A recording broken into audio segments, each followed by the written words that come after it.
ಬೆಳಗ್ಗೆ ಎದ್ದು ಲಂಚ್ ಬಾಕ್ಸ್ಗೆ ಸ್ಪೆಷಲಾಗಿ ಹೆಲ್ದಿಯಾಗಿ ತಿಂಡಿ ಪ್ರಿಪೇರ್ ಮಾಡಬೇಕು ಅಂತ ಇದ್ದರೆ ಖಂಡಿತವಾಗ್ಲೂ ಈ ವಿಡಿಯೋನ ನೋಡಿ. ಇವತ್ತು ನಾನು ಸ್ಪೆಷಲಾಗಿ ಸೋಯಾ ಚಂಕ್ಸಿಂದ ಉಪ್ಪಿಟ್ಟು ಮಾಡೋದನ್ನು ತಿಳಿಸ್ಕೊಡ್ತಾ ಇದ್ದೀನಿ.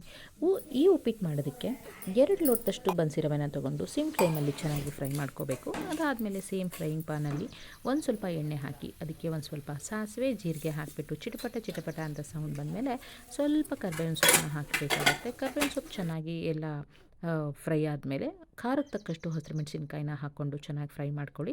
ಇದು ಚೆನ್ನಾಗಿ ಫ್ರೈ ಆದಮೇಲೆ ಹೆಚ್ಚಿದಂತಹ ಈರುಳ್ಳಿನ ಹಾಕಿಬಿಟ್ಟು ಸ್ವಲ್ಪ ಜೊತೆಗೆ ಉಪ್ಪನ್ನು ಕೂಡ ಹಾಕಿ ಚೆನ್ನಾಗಿ ಬಾಡಿಸ್ಕೊಂಡ್ರೆ ಉಪ್ಪು ಖಾರ ಎಲ್ಲ ಚೆನ್ನಾಗಿ ಹಿಡಿಯುತ್ತೆ ಮತ್ತು ಸೀದು ಹೋಗಲ್ಲ.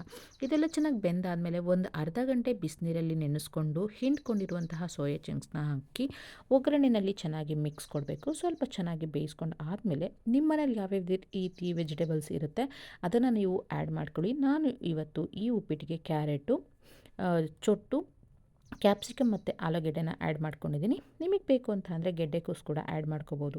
ಇದಿಷ್ಟನ್ನು ಹಾಕಿ ಸ್ವಲ್ಪ ಚೆನ್ನಾಗಿ ಒಗ್ಗರಣೆಯಲ್ಲಿ ಬೇಯಿಸ್ಬಿಟ್ಟು ಇವಾಗ 2 ಲೋಟ ನೀವು ರವೆ ಹಾಕಿದ್ದೀರಾ ಅಂತ ಹೇಳಿದ್ರೆ ಅದಕ್ಕೆ 2 ಪಟ್ಟು ಅಂದರೆ 4 ಲೋಟ ನೀರನ್ನ ಹಾಕಿಬಿಟ್ಟು ಚೆನ್ನಾಗಿ ಕುದಿಯೋದಕ್ಕೆ ಬಿಡಿ.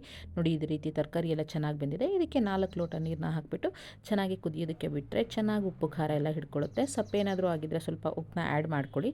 ಒಂದು ಸ್ವಲ್ಪ ಹೊತ್ತು ಒಂದು 5ರಿಂದ 10 ನಿಮಿಷ ಬಿಟ್ಟರೆ ಚೆನ್ನಾಗಿ ರೀತಿ ಕುದಿಯೋದಕ್ಕೆ ಸ್ಟಾರ್ಟ್ ಆಗುತ್ತೆ. ಈ ಕುದಿತಾ ಇರುವಾಗ ರವೆನ ನಾವು ಚೆನ್ನಾಗಿ ಸ್ವಲ್ಪನೇ ಹಾಕಿ ಮಿಕ್ಸ್ ಮಾಡಿದ್ರೆ ನಮಗೆ ಕಂಪ್ಲೀಟಾಗಿ ಉಪ್ಪಿಟ್ಟಿಂದು ರೆಡಿ ಆಗುತ್ತೆ. ಇದನ್ನು ಒಂದು 5ರಿಂದ 8 ನಿಮಿಷ ಸಿಮ್ ಫ್ಲೇಮ್ ಮಾಡಿ ಲಿಡ್ ಕ್ಲೋಸ್ ಮಾಡಿದ್ರೆ ಕಂಪ್ಲೀಟಾಗಿ ಈ ರೀತಿ ಉಪ್ಪಿಟ್ಟಾಗಿರುತ್ತೆ. ಇದಕ್ಕೆ ಫ್ಲೇವರಿಂಗಿಗೆ ಸ್ವಲ್ಪ ಕೊತ್ತಂಬರಿ ಸೊಪ್ಪನ್ನ ಹಾಕಿ ಮಿಕ್ಸ್ ಮಾಡಿದ್ರೆ ಕಂಪ್ಲೀಟಾಗಿ ಉಪ್ಪಿಟ್ಟು ರೆಡಿ ಆಯಿತು. ಹೆಲ್ದಿಯಾಗಿರುತ್ತೆ, ಟೇಸ್ಟಿಯಾಗಿರುತ್ತೆ, ಪ್ರೋಟೀನ್ ರಿಚ್ ಕೂಡ. ನೀವು ಕೂಡ ಟ್ರೈ ಮಾಡಿ, ಹೇಗಿತ್ತು ಅಂತ ಕಮೆಂಟ್ ಮಾಡಿ. ಫಾಲೋ ಮಾಡೋದನ್ನು ಮರಿಬೇಡಿ. Thank you.